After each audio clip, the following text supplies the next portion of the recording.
Palabra y vida. Con el padre Manuel Horta, desde Sevilla.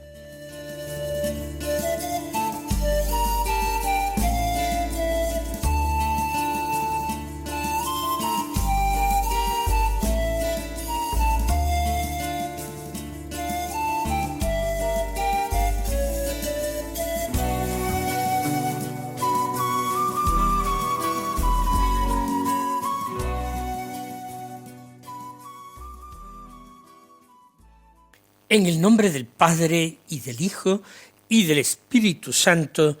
Amén. Alabados sean Jesús y María. Muy buenos días, queridos amigos, oyentes de Radio María y seguidores del programa Palabra y Vida. Hoy es el viernes de la 16ª semana del tiempo ordinario. Y este viernes es día 24 de julio. La Iglesia celebra en este día la memoria de San Sarbelio Magluf. No sé si muchos de ustedes lo conocen.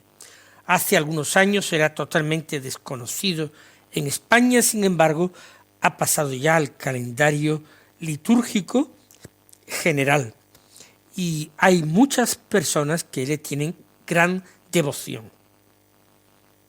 De hecho, se ha convertido en uno de los santos más queridos y más venerados.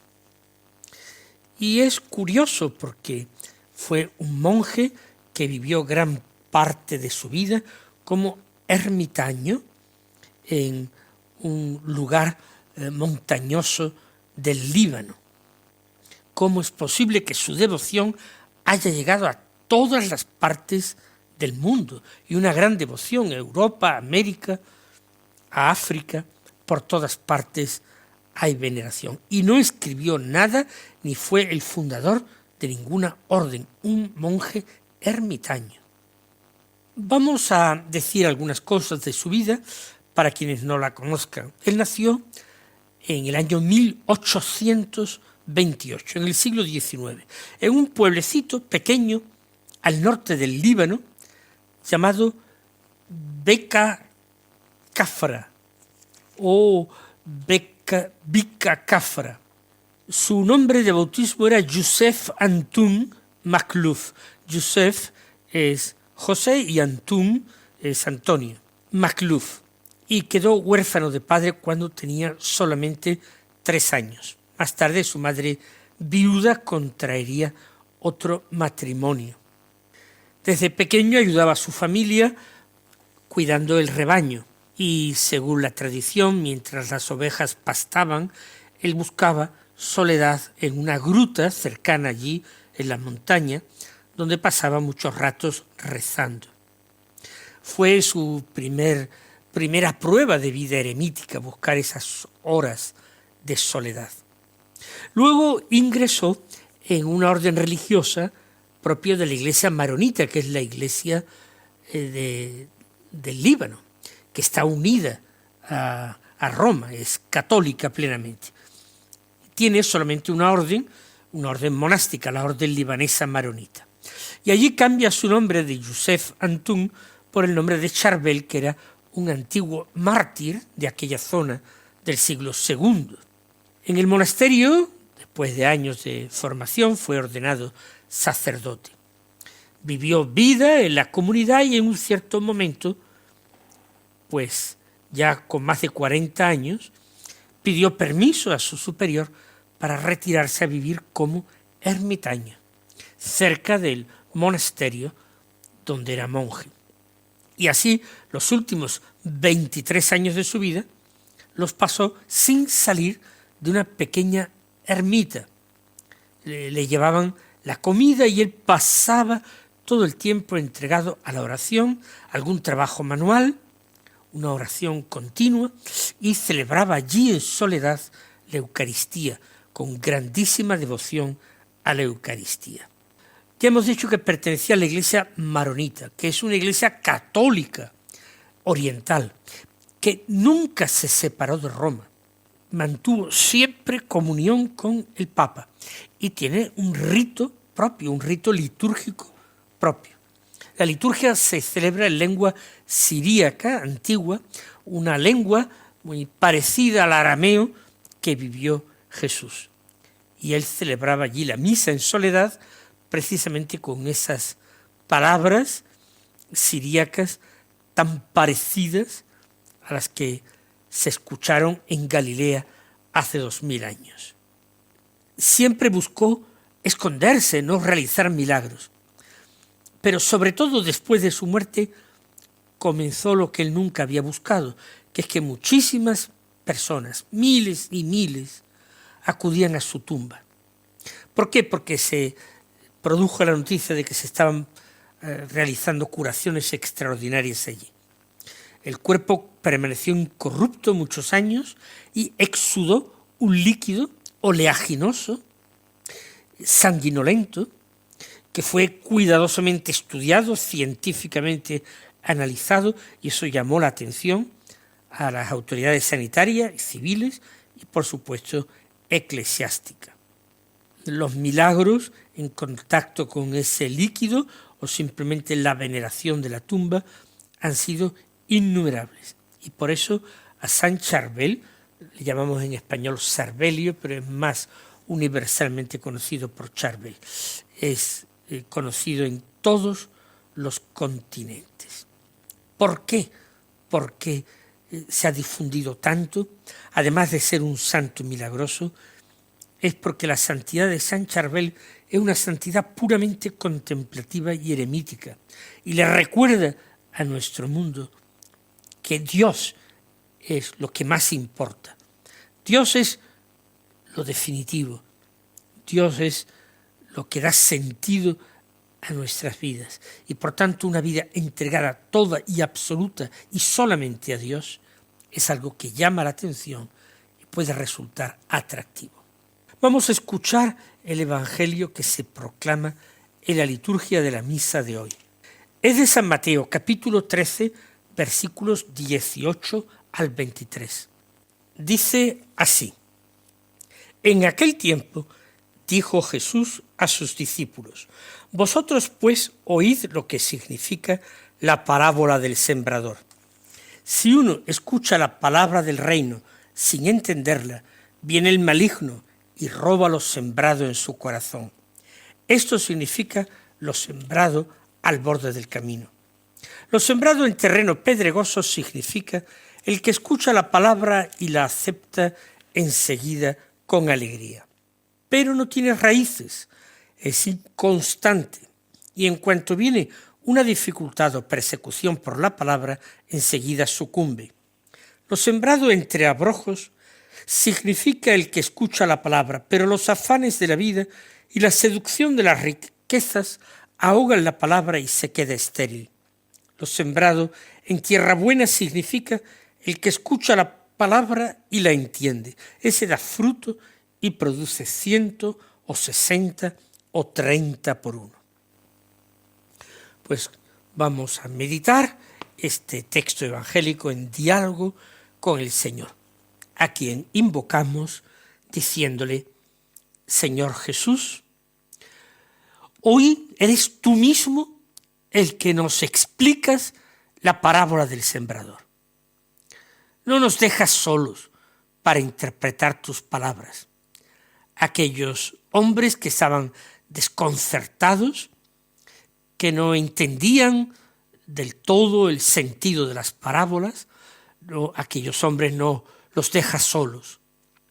Como un maestro que eres, Señor, lleno de paciencia, de comprensión, vuelves sobre la enseñanza, la desmenuzas para nosotros y le das un primer significado sencillo, muy evidente, a partir del cual ellos pueden dejar que la palabra, como una semilla, vaya calando más hondo en sus corazones, en sus vidas, y así encontrando toda su riqueza.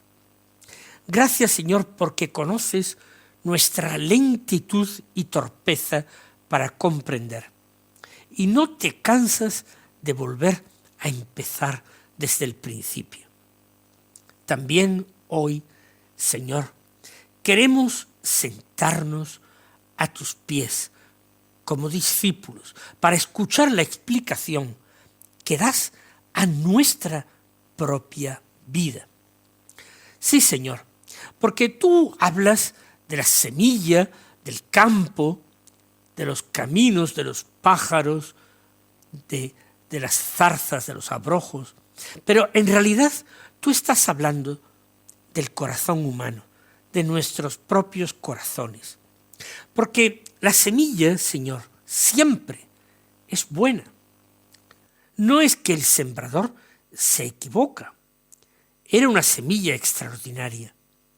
Lo que cambia es la tierra donde cae y la disposición o preparación que tiene la tierra para acoger esa semilla. Señor Jesús, haz que no leamos este Evangelio pensando en los demás, diciéndonos, yo sé de alguien a quien le vendría muy bien que se aplicara este texto. No, Señor, que nos lo apliquemos a nosotros, que tengamos el valor de preguntarnos, ¿qué significa esta parábola? ¿Cuáles son los peligros que acechan a mi vida? Nos impresiona, Jesús, que hables del borde del camino. En Palestina hay muchos senderos que cruzan los campos por todas partes. Caminos que se endurecían por el paso continuo de animales y de hombres, por ese pisoteo.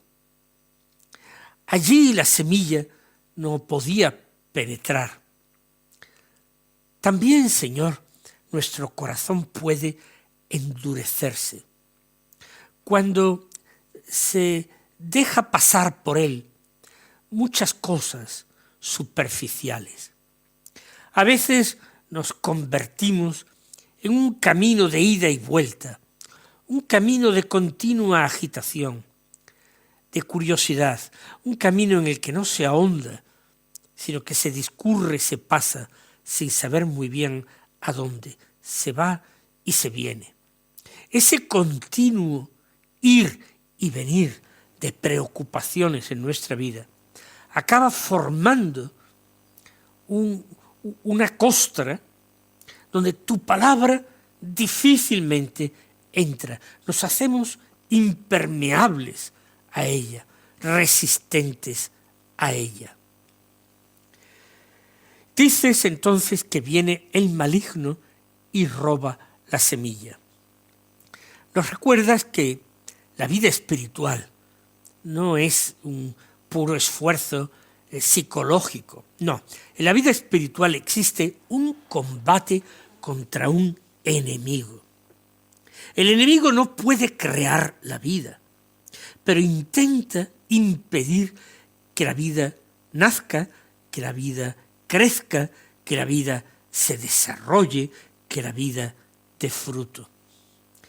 Enséñanos, Señor, a custodiar tu palabra cuando la acojamos, que vivamos en vela, con atención, que no dejemos que el ruido interior y las distracciones, o la indiferencia, la falta de fe, la falta de amor, no permita, Señor, que arrebaten la semilla de nosotros antes de que tenga tiempo de echar raíces hondas.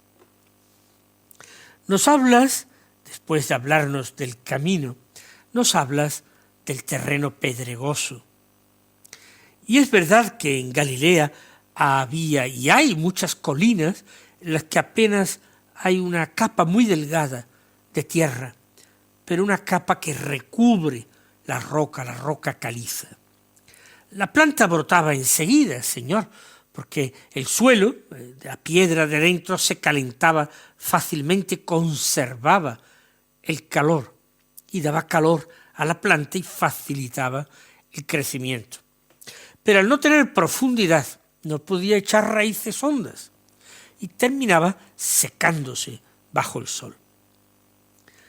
Nosotros, Señor, también vemos que hay aquí un peligro que corremos bien simbolizado.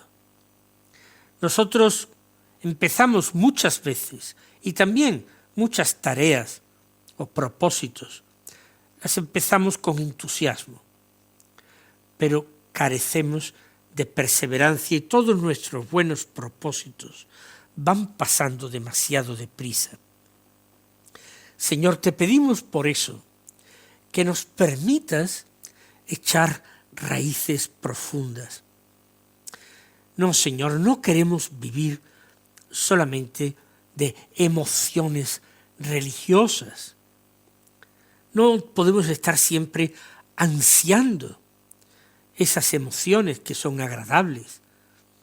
Un ponérsenos el pelo de punta, estremecernos, derramar lágrimas. No, Señor. La alegría es un regalo, pero no puede sustituir la alegría a la fidelidad. Lo mismo que la fe no puede sustituir a las apariciones. No, Señor, que cuando llegue el calor de la prueba o cuando aparezca la enfermedad, el cansancio, la incomprensión, la aridez, nosotros sepamos que lo más valioso es permanecer junto a ti, aunque sea sin sentir nada, sin ver ni oír nada. Nos dices también, Señor, que algunos sucumben en la vivencia de su fe por causa de la persecución. Nosotros pensamos enseguida en los grandes mártires, en las grandes persecuciones. Tú dices de la planta que sembrada en terreno pedregoso no tiene raíces, es inconstante. Cuando viene una dificultad o persecución por la palabra, enseguida sucumbe.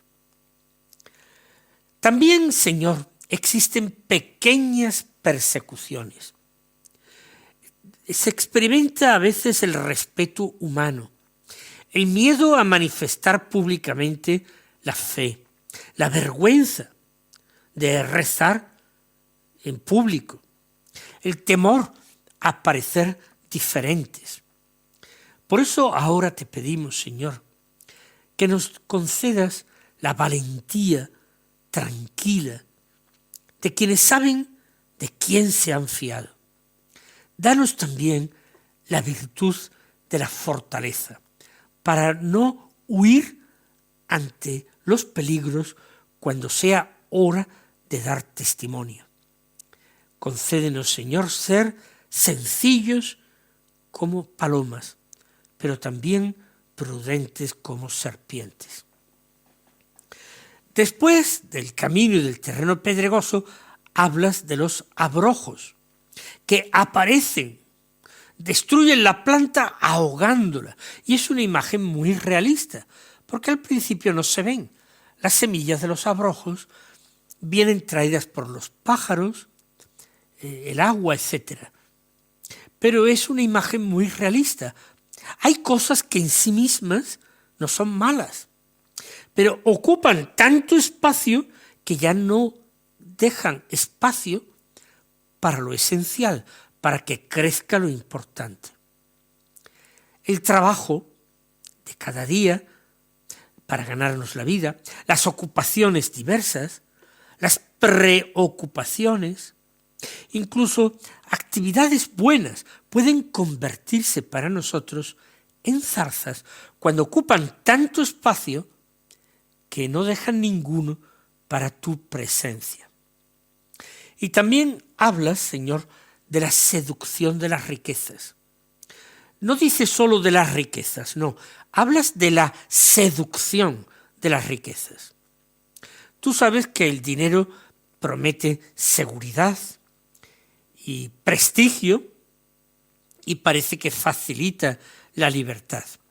Pero ninguna riqueza puede llenar un corazón que ha sido creado por Dios para Dios. Lo decía San Agustín, nos creaste, Señor, para ti, y nuestro corazón está inquieto hasta que descanse en ti. Enséñanos, Señor, a usar los bienes, tus bienes, sin convertirnos en sus esclavos. También los afanes de la vida pueden esterilizar el alma e impedirle que dé fruto la palabra en ella. Vivimos demasiado preocupados por lo que sucederá mañana y olvidamos que tú, Señor, ya estás hoy con nosotros. Queremos hacerlo todos nosotros y olvidamos el abandonarnos a tu providencia. Señor, concédenos la gracia de aprender el arte de confiar. Finalmente, Señor, hablas de la tierra buena. No dices que sea una tierra perfecta. Hablas de una tierra buena, una tierra que está abierta porque ha sido arada, una tierra disponible. No nos pides, Señor, a nosotros en nuestra vida una perfección inmediata. Nos pides, Señor, docilidad. Haz que seamos una tierra que se deje arar por tu gracia, abrir para poder acoger la semilla. Y añade, Señor, un detalle precioso. El que escucha la palabra y la entiende. Comprender no significa simplemente captar una idea. En la Biblia, entender es acoger con todo el ser, con el corazón, con la mente, con la lengua. Señor, danos esa inteligencia del corazón que nace y se cultiva en la oración y en el silencio y en la obediencia. La semilla siempre tiende a crecer, no hace ruido, bajo tierra parece que no ocurre nada y sin embargo la vida está trabajando y desarrollándose. También en nosotros tu gracia actúa, Señor, muchas veces de manera escondida. Danos paciencia con nuestra propia conversión, que a veces se obra muy poco a poco. Y nos conmueve, Señor, que tú hables del fruto. El fruto nunca es para el árbol, nunca es para la planta misma, es alimento para otros. Para eso el labrador cultiva y el sembrador siembra. Haz que nuestra vida no tenga una espiritualidad encerrada en sí misma, sino que seamos nosotros una bendición para los demás, para nuestra familia, para nuestra comunidad cristiana, sabiendo que unos producirán más, 160, otros menos, 30 por uno. No todos damos el mismo fruto, porque cada uno recibe una historia, unas circunstancias, una misión diferente. Pero lo importante es, Señor, que sin compararnos los unos a los otros, todos procuremos dar fruto. Así sea. Mis queridos hermanos, que el Señor os colme de sus bendiciones y hasta mañana si Dios quiere.